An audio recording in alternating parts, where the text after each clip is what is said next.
works.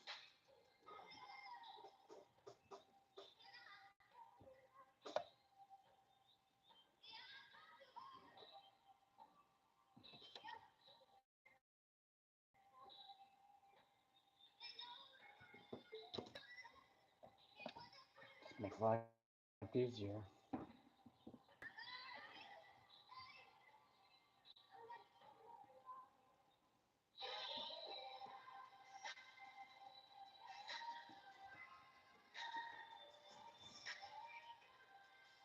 Okay, welcome. I'm D the Bud Guy. I'm a licensed grower from Ontario, Canada.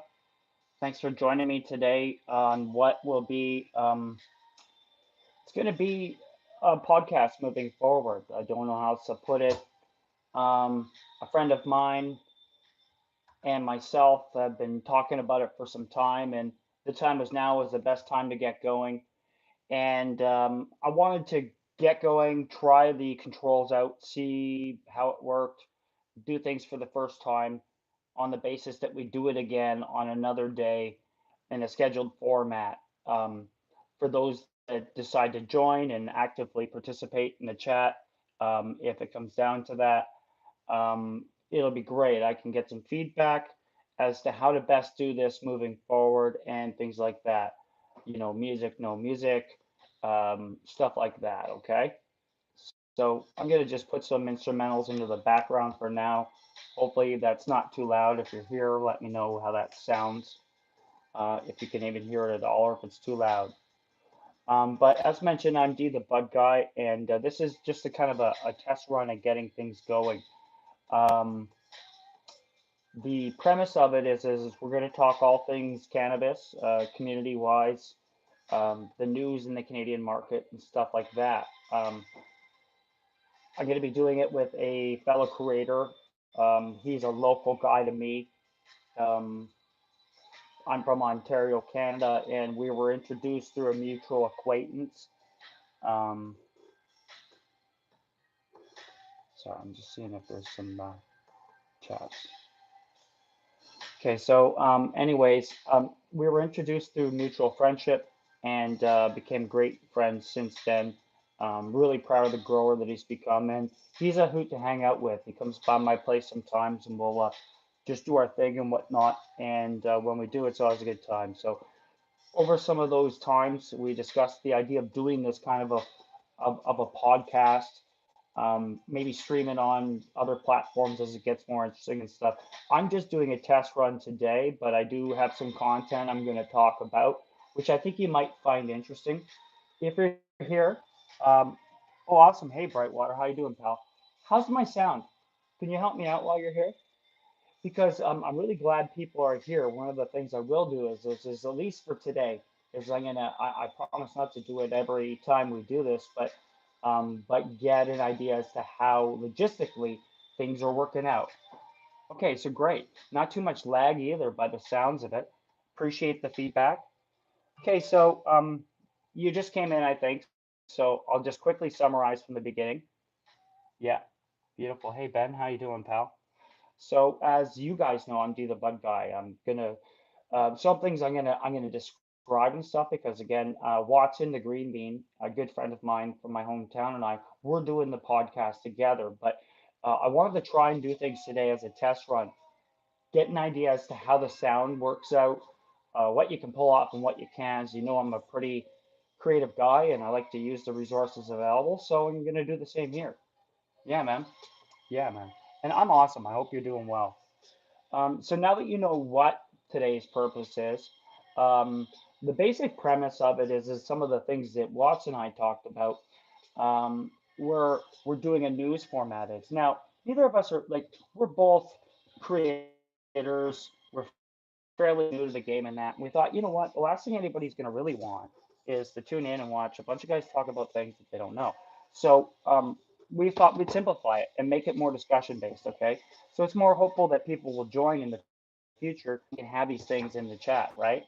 Um, there's publications out there that a lot of us are familiar with. Publications like Skunk Magazine, High Times, Grow Magazine, Maximum Yield. These are publications that you may or may not be familiar with.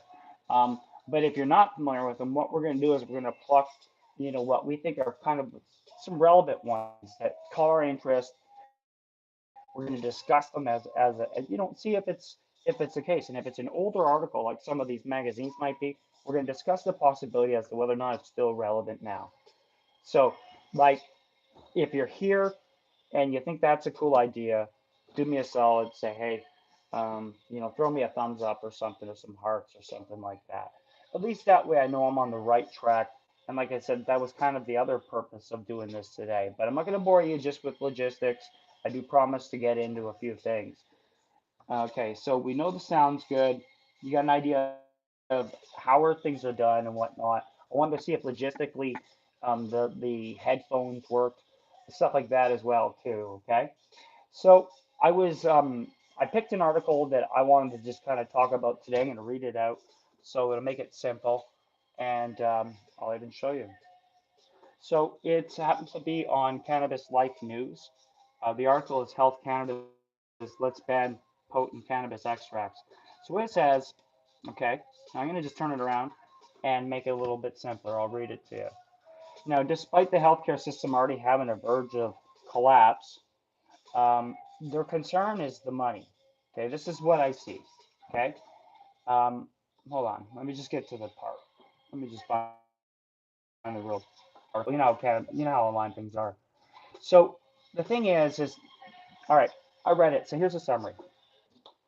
The summary of it is that they feel that extract-based edibles have an unfair advantage over traditional gummies. Okay, now like when you go in and before you got like full spectrum rosin based ones, um, if you've purchased at an Ontario cannabis store before, then you know that they cap you at like 10 milligrams each, and it's like 30 milligrams per package. Okay, now I'm maybe that's enough for most people. I don't know. I think you kind of got to be like, in high school to really get that and, and feel the effects. But I think with a mature cannabinoid system and the way that a lot of people use it as a medical, um, I I don't personally think that that's enough. So what they want to do is they say that there's an unfair advantage for like the things like, um, things like, oh, beautiful. So I was missing comments. There we go. So they're thinking that it's an unfair advantage, but really what it is it's access. Okay, so like I say that because I'm a licensed grower. I mean, like I'm ACMPR, which means access to cannabis for medical purposes, registrar. So like that's how I've obtained my license. I have a 49 plant license. I forget what it translates into grams per day, but it's enough, right? And the thing is it's only enough because of the way that I use it. Now, there's a lot of people that use it and need it. I'm sure that they have a much larger license, and if not, then this really applies to them, or the non-growers. So the person who's not cultivating it for themselves, the average person walking in, doesn't really have access properly to their medicine. That's what it tells me, if you ask me. Okay. So I don't know. You're welcome to put a comment up in that. I'll do my best to read them out. So, like, as far as him and I will read these articles in advance, we're going to discuss them. We're going to invite live chat, and that's part of what we plan on doing. So I think it's a pretty slick thing. Um, a little quick background on Watts. He goes by Watts. So if you're on Instagram, is WATS underscore INDA green bean. So BEAN. So like he's a super guy. Again, he's an up and coming content creator. He's just splashing here on YouTube. But this one of the things he wanted to do is this format. Um, so it's gonna be a lot of fun to do that with him here. Plus, like I think like we kind of talked about it. We talked about like morning show meets ESPN meets this. You know what I mean? As far as how it's going to kind of come out. That's our hope, at least. We think that that would be an entertaining format and educational at the same time. Like we do plan on educating, so that's our hope, right? So now I titled this, like getting started and how it started, I think is what I put. But really, what I want to call it is like how mental health and love for gardening helped me combat seasonal depression. So, in his absence, what I'm going to do is I'm gonna tell a story. I think it's uh, I think it's a good story. So here it goes. It's really the story of me. Now, if you've heard it before, I'm sorry. I'll try and summarize it and use less words than I do. But if you haven't heard it, I think it's fairly interesting, and it's neat for anybody who has the conditions that I do. And so here it goes. Like I have ADHD, attention deficit type of disorder, and it's a bitch. Like like it's one of those things that really it's a lot of mood moderation. I probably have some sort of like anger, like rage compulsion or something too. Like I don't know, I'll have to get my initials updated, I think. But my point is that I also have OCD. And as a grower, it's tough to have OCD and take it out and like on your plants. Like I think a lot of us use growing as therapy. And when we do that, um, I think it helps. At least it does in my case, and what a lot of growers will tell me that it does for them too. So, um, because I have these, I needed to keep my mind busy. I build pools now, but I used to be a roofer. So when I became a seasonal worker, it was important to me to keep busy, right? Because like when you have these things, routine is great. Like as long as you're in a routine, they're usually fairly manageable. And lately, my creative mindset's exploded because um, my OCD has just really gripped me.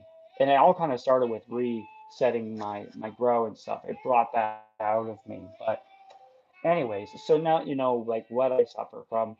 Um, you know, what I found is that I needed hobbies. You I was older and it started with epoxies, you know, and I grew up like I wanted to like I seen all those cool videos, and I'm gonna read that comment in a second, Ben. I think it was Ben, so I'll get to that in a sec. Um, I started doing things. I started taking up hobbies, and I started with epoxies, and then later became gardening. So let's see what that said. So Ben said, I grow personally. The use helps my anxiety as well as my depression in a recreational state. Oops, sorry, the way this. So let's see, this is what I'm doing is the logistics, right? Currently week 9, a couple more, and always good to see methods of medical medicine. Exactly. I think we all use it for our own reasons. And there's a recreational side and there's a medical side, and we could discuss that in another. We can get into that in a bit if you want, but in the interest of sticking to the story, because again, that's my ADHD kind of coming through there. But anyways, I realized that I really had a passion for growing after growing outdoors. And when I decided to grow inside, it was the science of trying to figure out how to do it with basically nothing that it really fed that OCD in my head. So I would be constantly checking the variables in my grow and things like that. And I had a very basic grow. I was growing with house lights and tinfoil on the wall and making my own plant food. But for me, it was the drive to see if it worked, right? Like I really wanted to see if I can do it, and I was challenged to do so. So when I did that, out came this part of me that I didn't understand. Like the science and the botany returned, and my love for gardening was shadowed by my love for science. So in a way, it started that hamster that I always refer to in my head, and I've always been a creative person. Um, I've learned to express myself early, and D the Bud Guy was created out of both of that. So it's kind of like it's a way for me to use both those kind of parts of me, and I think it comes through okay. Like um, like I think I do a pretty good job at it. I'm not gloating, but I don't think I suck, and it's a challenge to become better that drives me. Like, and here's another element. Like when I was growing, and when I would grow bigger and bigger and bigger. And when I ran out of space to grow, I started making my own concentrates. And it's the drive from there where the OCD picks up. Like, so if it's not satisfied immediately from the growing, it comes through in the making of the concentrates and stuff, right? So it becomes a transfer. And then you're always challenging yourself to get better. So, and then there's the video editing, and the complexity. And, like I put a lot of thought into things and stuff. And I'm not saying I figured it, like, I don't know, it's okay, I think. Like, it's not great, but it doesn't suck. And somewhere in there is the effort that I put in. So it's neat to it's neat in a way to be able to exert these things and understand that that's why I do them. I think that it makes me feel like I control it as opposed to it controlling me. And when I do that, I'm able to channel that energy and direct it. And it really just kind of boils down to understanding the better parts of yourself and how to work within it. But what it really boils down to is understanding the worst parts of yourself and how to navigate those things and not allow them to become you or get you off track or anything like that. So, you know, in a roundabout way, that's how, you know, OCD and some ADHD made D the Bud Guy. You know what I mean? So I hope you enjoyed the story. I think I have enough information that I can kind of build from here, and I appreciate the few people that did join. I do plan on saving it, maybe even chopping up this material and using it different. Oh, wait a second, we have a question or a comment. Let's see what that says. It's a great holiday after many years. I finally found the right organic nutrients. Absolutely. You know, I think I think that meant to say remedy. Cheers. Yeah, and stay lifted. So yeah. Does anybody in the chat have any questions? Actually, like I don't mind taking questions or anything like that. If you don't have to keep it to the format of the chat. You're welcome to ask me questions at all. Um, I'll give it a couple of minutes just to see if any questions come, and if not, we'll wrap it up at that. But either way, it was nice to kind of come out and do this dry run and get an understanding as to like how to work within my space and stuff like that.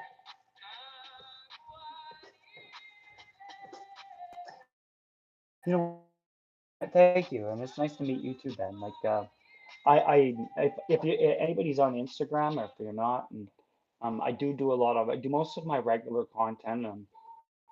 I'm somewhat accessible. I'm not promising anything, but I do my best to try to be available to people and help them with their questions. I'm not big on small talk. I'll kind of forewarn you on that. So, but it's just because of the nature of me. You know, my attention span is selective, I think.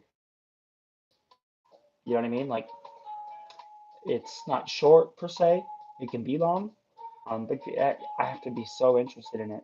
And small talk is one of those things that I struggle with, if I'm being honest. But I do take the time to say hi. You say, hey, it's Ben. Like, we talk all the time on YouTube. I know who you are, and I'd love to pick up from there, Ben. Appreciate that.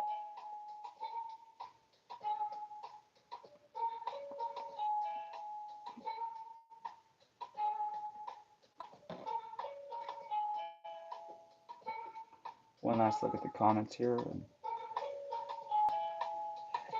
awesome. There's Speedy Burst. Well, thanks again, everybody. It's been fun. And for now, I'm D the Bug Guy, and I'm signing out. Peace.